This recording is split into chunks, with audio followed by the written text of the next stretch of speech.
آپ اور ہم اس سے پہلے بھی 2-3 مجالس میں 2-3 محافل میں اس قسم کی علمی نشست کر چکے ہیں، گفتگو کر چکے ہیں، اور الحمدللہ ہماری نیت انما الاعمال بالنیات وکل امرئ ما نوی کما قال النبی صلی اللہ علیہ وسلم، تو ہماری نیت تو یہ ہے کہ مسلمانوں میں اتحاد اتفاق پیدا کیا جائے. تو اس میں جو باہمی نزاعی مسائل ہیں ان کو کیسے حل کیا جائے یا ان کو کیسے رفع کیا جائے، شبہات ہیں یا اختلافی مثلا امور تاریخ میں چلے آ رہے ہیں، تو ان کو جو ہے اس طریقے سے سمیٹا جائے کہ دین و ایمان پر بھی بات نہ آئے اور مسئلہ بھی حل ہو جائے. تو تب تو لطف کی بات ہے، تب تو ہمارے آپ کے بیٹھنے کا کوئی فائدہ ہوگا، ورنہ یہ کہ بحث برائے بحث اس کا کوئی فائدہ ہے اور اس کو کوئی نتیجہ نکلنے والا نہیں. تو چونکہ شروع میں ہم نے یہ بات کہی تھی کہ اہل سنت شیعہ حضرات کے کسی بھی امام کو، کسی بھی رہبر کو، کسی بھی بزرگ کو گالی نہیں دیتے، برا نہیں کہتے. ہمارے تبرہ کا کوئی چیپٹر نہیں ہے. اہل سنت میں صرف تولا ہی تولا ہے، محبت کرنا، اللہ سے محبت، اللہ کے رسول سے محبت، رسول اللہ صلی اللہ علیہ وسلم کے صحابہ سے محبت، رسول اللہ صلی اللہ علیہ وسلم کے اعزاء و اقارب سے محبت، آپ کی ازواج کرام کے متعلق مودت و محبت، آپ کے اہل بیت سے محبت و الفت. یعنی ہمارے ہاں اہل سنت والجماعت میں تولا ہی تولا ہے. ہم کسی شیعہ حضرات کے کسی ایک بزرگ کو گالی دینا تو بہت بڑی بات ہے، لعنت بھیجنا تو بہت بڑی بات ہے، ان کی شان کے متعلق ایک حرف سوچ بھی نہیں سکتے. البتہ شیعہ حضرات جو ہیں فلانے کو لعنت بھیجتے ہیں، فلانے کو لعنت، فلانے کو لعنت، اس قسم کی جو باتیں کرتے ہیں، تو ظاہر ہے کہ جب آپ اہل سنت کے کسی بزرگ کو برا کہیں گے تو ان میں سے کوئی انتہا پسند قسم کا آدمی اٹھ کے کھڑا ہو جائے، وہ لعنت بھیجنے والے کو یا تبرہ کرنے والے کو یا گالی دینے والے کو مارے کوٹے، پھر وہ جھگڑا بڑھ جاتا ہے. تو اس کا ہم نے یہ طریقہ اختیار کیا تھا، آپ نے اور میں نے گزشتہ محفل میں یہ طے کیا تھا کہ آئندہ جب ہم بیٹھیں گے، آج تو کئی مہینوں کے بعد ہمارا یہ جو ہے اتفاق سے ملنے کا موقع ہمیں ملا اور آج ہمیں بیٹھنے کے لیے جو ہے یہ موقع ملا ہے، تو ہمیں کئی مہینوں کے بعد یہ بات کرنے کا موقع مل رہا ہے. تو اس میں ہم یہ چاہ رہے تھے کہ جو آپ حضرات صحابہ کرام کو برا بھلا کہتے ہیں، آپ برا بھلا کہنا بند کر دیں. آپ خلفائے راشدین میں سے جن شخصیات کے متعلق جو ہے آپ کوئی بدگمانی یا بدظنی رکھتے ہیں تو قال اللہ وقال رسول کہتے ہیں، اس کو حل کر لیں. یا مثلا ہمارے جو اکابرین ہیں یا ازواج مطہرات ہیں یا حضور علیہ الصلوۃ والسلام کے وہ سسر صاحبان ہیں جن کی بیٹیاں حضور علیہ السلام کے گھر میں تھیں، ان کے متعلق آپ اپنی بدگمانی، اپنے شبہات کو دور کر لیں اگر کوئی بات ہے. جہاں تک تعلق یہ ہے کہ آپ نے فرمایا کہ ہم ان کو صحابی مانتے ہیں کہ جو اللہ کے رسول کی بات کو مانیں اور ان کا احترام کریں، ان کے آل کا احترام کریں، تو احترام کرنے میں تو کوئی یہاں پر کسی قسم کا کسی کو کوئی اعتراض ہو ہی نہیں سکتا. لیکن خدا نہ خواستہ اگر احترامی بے احترامی سیاست کی وجہ سے ہوئی ہے تو دونوں فریق اس کے ذمہ دار ہیں، یعنی صحابہ بھی اور اہل بیت بھی دونوں ذمہ دار ہوں گے. اگر ان کی طرف سے کوئی بات ہوئی ہے تو وہاں بھی کوئی نہ کوئی بات ہوئی ہوگی کہ جس کی وجہ سے یہ جو ہے خواہ کی ایک اختلافی بات ہوئی. تو اب اگر اس فریق نے معاف کر دیا یا اس فریق نے معاف کر دیا تو بات تو جب ان اہل بیت اور صحابہ کرام کے درمیان ختم ہو چکی، معافی ہو چکی، یا ایک دوسرے کو انہوں نے، ہم تو یہ یقین رکھتے ہیں کہ اہل بیت حسد رکھنے والے، بغض رکھنے والے، دلوں میں انتقام کا جذبہ رکھنے والے نہیں تھے. اسی طریقے سے صحابہ کے متعلق بھی ہم یہ سوچتے ہیں تو انہوں نے اپنے دل کو پاک کر لیا ہوگا، صاف کر لیا ہوگا. لیکن جہاں تک آپ نے ایک عجیب حدیث کے متعلق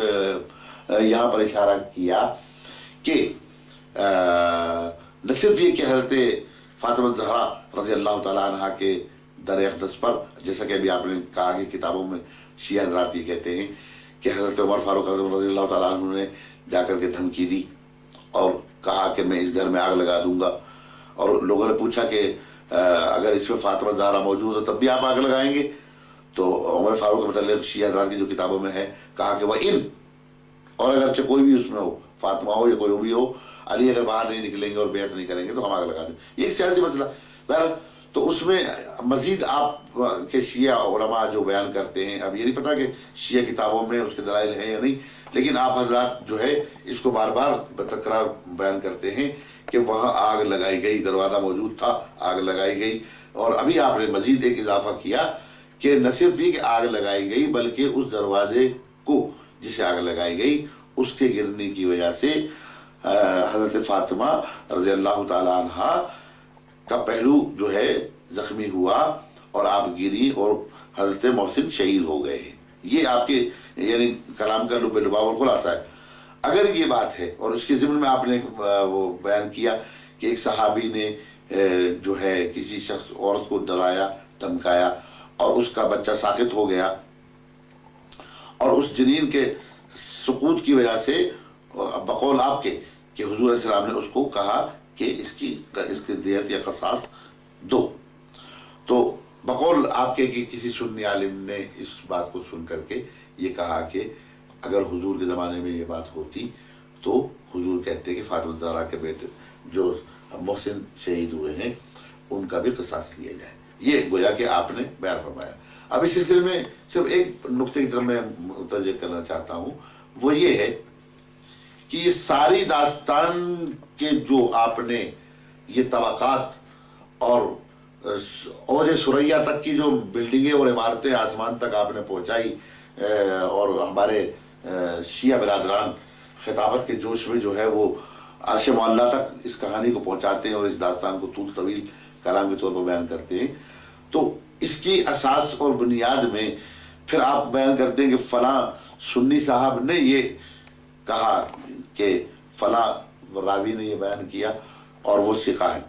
لیکن اس میں غور طلب بات جو ہے وہ یہ ہے کہ آیا یہ سیاہ ستہ جیسی حدیث کی اعلیٰ پایا کتابوں میں اس کا ذکر موجود ہے؟ اب آپ بیان کرتے ہیں اخبار کا مثلا، یا مثلا آپ بیان کرتے ہیں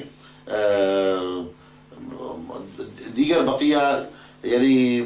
انتہائی غیر مستند قسم کی کتابوں کا، تو یہ بات قابل التفات نہیں ہے. اچھا، اگر قابل التفات نہیں ہے اور اگر ہم مانتے ہیں کہ اگر سیاستہ میں بھی یہ بات ہوتی مثلا، تو اس سے آپ ثابت کیا کرنا چاہتے ہیں؟ ثابت یہ کرنا چاہتے ہیں کہ حضرت فاطمہ رضی اللہ تعالی عنہا مظلومہ تھی، یا آپ یہ ثابت کرنا چاہتے ہیں کہ فاطمہ چونکہ مظلومہ تھی لہذا حضرت عمر ظالم تھے، لہذا حضرت ابوبکر ظالم تھے، یا وہ صحابہ جو مدد کے لیے آئے تھے وہ سارے کے سارے ظالم تھے؟ اگر آپ ظالم بھی ثابت کرتے صحابہ کرام کو، ان سے ان کا کفر تو ثابت نہیں ہوتا.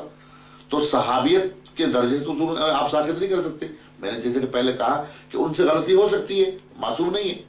صحابہ کرام سے غلطیاں حضور کے زمانے میں بھی ہوئی اور انہیں سزائیں بھی ملی، اور سزا دینے کے بعد وہ پاک ہو گئے، جیسے میں نے توبہ کی کئی احادیث آپ کے سامنے ذکر کی.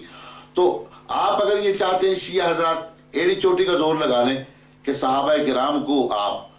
یہ ثابت کریں کہ صحابیت کے درجے سے ساقط ہو جائیں، یہ تو ناممکن ہے. البتہ ہم یہ چاہتے ہیں آپ سے کہ بجائے اس کے کہ آپ ہمیں جو ہے ہمارے صحابہ کرام کے متعلق آپ یہ ان کو ساقط کریں صحابی کے درجے سے، تو یہ تو ناممکن ہے. حضور صلی اللہ علیہ وسلم تشریف لے گئے دنیا سے، رحمت فرما گئے، صحابیت کے درجے پہ جس نے فائز ہونا تھا فائز ہو چکا. اب شیعہ حضرات اسے گرا نہیں سکتے اور صحابیت کے مرتبے سے نیچے نہیں پھینک سکتے. آپ کافر تو کہہ نہیں سکتے، اور ان کو جو ہے اگر آپ یہ کہتے ہیں ان سے غلطی ہوئی تو غلطی ہمارے نزدیک اہل سنت والجماعت کے نزدیک اہل بیت سے بھی ہو سکتی ہے، صحابہ سے بھی ہو سکتی ہے. طیب، اگر صحابہ کرام سے غلطی ہو گئی بالفرض محال آپ کہتے ہیں کہ جو آگ لگائی چلمانا، اگر لیکن یہ کہ محسن کے متعلق جو آپ کہتے ہیں کہ وہ شہید ہوئے، تو جس ہستی کا وجود ہی نہیں ہے دنیا میں، کوئی وہ ہستی نہ آئی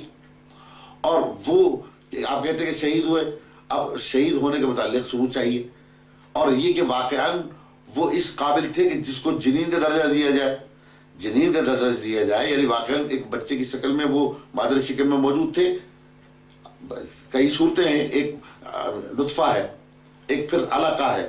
پھر ایک مضغہ ہے، پھر اس کے بعد وہ گوشت کی شکل ہے 40 دنوں کے پیریڈ کے ساتھ، پھر کہیں جا کر کے 6 ماہ میں جو ہے وہ ایک باقاعدہ صورت ہوتی ہے اور 9 مہینے میں بچہ تیار ہوتا ہے اور اس کے بعد ولادت ہوتی ہے. تو اب وہ کس مرحلے میں تھے اور آیا تھے بھی یا نہیں تھے؟ اور مجھے آپ یہ بتائیے کہ ابھی اس بچے کا کوئی تعلق عطا پتہ ہی نہیں، وجود ہی نہیں اس ہستی کے متعلق، ہماری تو کتابوں کو ذکر نہیں، اور نام بھی اس کا شیعوں نے رکھ لیا محسن. تو یہ جو تعجب انگیز باتیں ہیں، میں سمجھتا ہوں کہ اس کو طول طویل کلام بنانے کے بجائے بہتر یہ ہے کہ آپ حضرات اس بات کا اقرار کریں کہ صحابہ کرام کی عظمت کو آپ بھی تسلیم کر لیں، تاکہ ہم دونوں کے درمیان جھگڑا ختم ہو اور سنی شیعہ کا جھگڑا ختم ہو جائے. اس لیے میں آپ کا شکریہ ادا کرتا ہوں. جزاکم اللہ خیر.